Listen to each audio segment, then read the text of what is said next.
So let's debrief this 2-mile time trial that I did this morning. And basic overview, I did the time that I wanted, but I didn't feel the way that I wanted. How's it going, runners? My name is Justin Thompson. I'm your average running PT, and I help the average runner achieve their own personal elite status. If that's something you guys are into, then go ahead and hit that subscribe button and click the bell so you know when the next video comes out. So let's go ahead and jump outside so that I can tell you guys a little bit more about why I decided to do this 2-mile time trial today.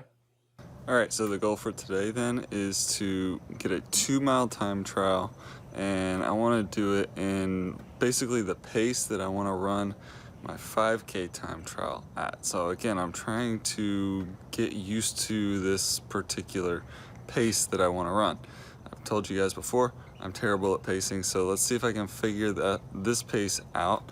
Basically what it is, it's going to be about 6:15, 6:17 per mile, which comes out to a sub 19:30 5K pace, but I want to try and hold that 6:15 pace for the first 1.5 miles of this 2-mile time trial, and then after that first 1.5 miles, then I might see how much energy do I have and see if I can kind of push it a little bit more, and who knows what is going to happen at that point.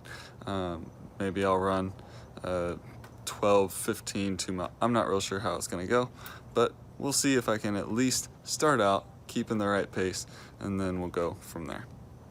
Alright, so we made it to the track. It's dark because I run in the dark.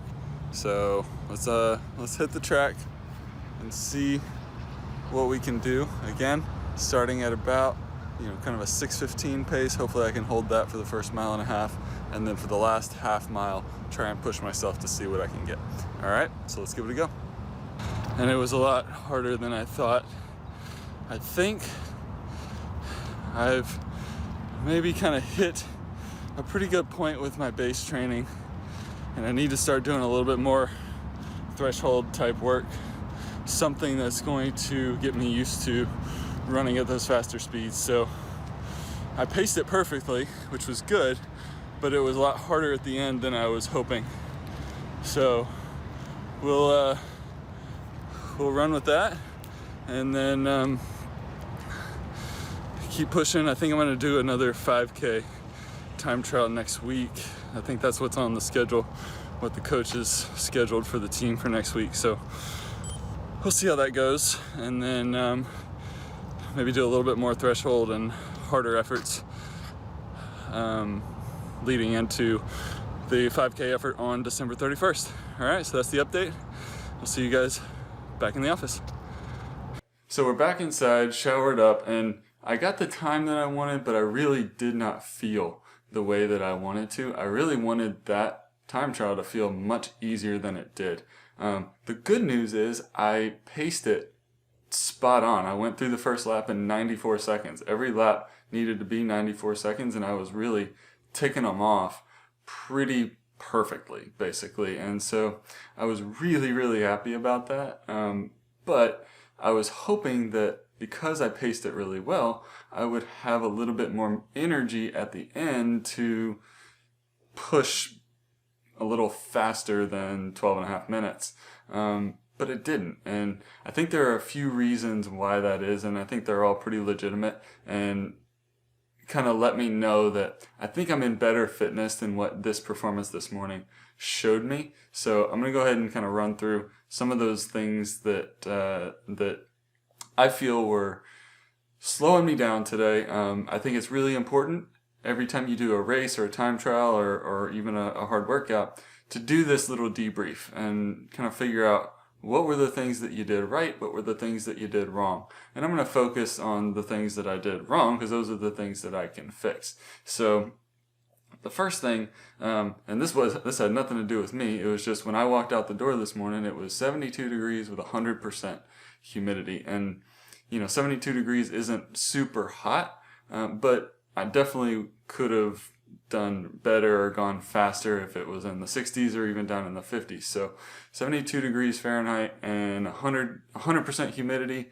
Anytime you're running in 100% humidity, you've got a challenge ahead of you. So I definitely felt that, and that may have been one of the biggest contributors to just me feeling completely wiped out at the end of it. Secondly, my warm-up was less than stellar. And basically I just ran to the track. I didn't put in any sort of normal dynamic warm-up or anything like that. I'm in a little bit of a time crunch, so I'm trying to get this. I was trying to get this run done as quickly as possible, and then get back home as quickly as possible because I have somewhere to be here very soon. So I was trying to get it in really quick. Didn't get the right warm-up, and I think because of that poor warm-up, it led to the next thing, which is I just felt like I had zero pop in my legs. Like that poppiness was gone. And typically if I take the day off like I did yesterday, which I normally do on Sundays, I take the day off and then go hard on Mondays for my harder workouts. Usually when I do that, I feel like my legs are refreshed and they can kind of pop through that workout pretty quickly.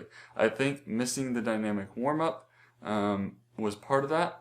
And so that just really affected how I ended up performing during the run. I felt like my feet were stuck on the ground and like I was pulling through, and my economy just wasn't very good. So everything just didn't quite feel right while I was doing that run. Lastly, I did this run fasted, and I never do a time trial or a race or anything like that in a fasted state. I didn't eat breakfast this morning when I got up, and that's what I normally do for my easier runs. But for a harder effort, I usually will have a Cliff Bar or a half a Cliff Bar or something to give a little bit of that sugar to hopefully get the ball rolling a little bit better and sustain me throughout an effort. I think not having something in me may have kind of zapped my energy a little bit as well. So again, the weather, the poor warm-up, just no pop in my legs, and I ate fasted. So what are the fixes for those things? Obviously, I can't do anything about the weather. That's, I can't really do much with that. What the conditions are on that day, you kind of have to deal with it. So I should have expected. I didn't look at the weather until afterwards, so I had no idea what to expect, so I just went for it. So I don't feel as bad about how I felt because of the weather. Now, as far as the poor warm-up, we'll do a better warm-up. I normally have about a 10-minute warm-up routine after I do my easy running to kind of get everything warmed up. And that gets the legs firing and gets that pop going a little bit. Oftentimes that's what leads to me going too fast in the early laps is, I get that warm-up done and I fire things up and then I get excited and I run too fast. So I have to find that balance. I have to get that warm-up in so that I have that pop, but I got to make sure that I'm able to control it. And then for that pop in the legs, other than the warm-up, I think I've gone away from doing plyometrics, and I need to get back into that. So I need to do a little bit more plyometric stuff, and I'm not talking about like heavy, big old box jumps or anything like that. I'm talking about little bouncing activities that just kind of get the tendons and the muscles firing quickly so that that pop comes back whenever I'm doing a hard effort like a 2-mile time trial or a 5K time trial. I want to make sure that I have that pop and I have that turnover, and I don't feel like I'm just getting stuck in the ground and slogging through mud or something like that. Okay, and then of course I don't need to eat fat. I don't need to go fasted whenever I'm doing a hard effort like that. That makes no sense. I don't know why I did this. I have Cliff Bars in the pantry. I just needed to grab one, but again, I was a little bit pressed for time, and I didn't want to eat one and then have stomach problems because I didn't have enough time for it to kind of digest and get into my system. So make sure that you eat, have a little bit of something before you go for a hard effort. So that's the debrief, guys. The reason I did this 2-mile time trial was because I wanted to, my coach put it on our schedule for the team, for the club. And so I wanted to do what the team was doing. But also I think it was a really good opportunity for me to try and dial in the pace again, give myself another chance to dial in the correct pace. And man, I hit it spot on today, so that is encouraging. All right, so if there is an encouraging part to this, was my paces were just bam, bam, bam, and I went through the 1 mile in 6:14, which is pretty much right where I want to be, right around 6:15 or so, is right where I want to be.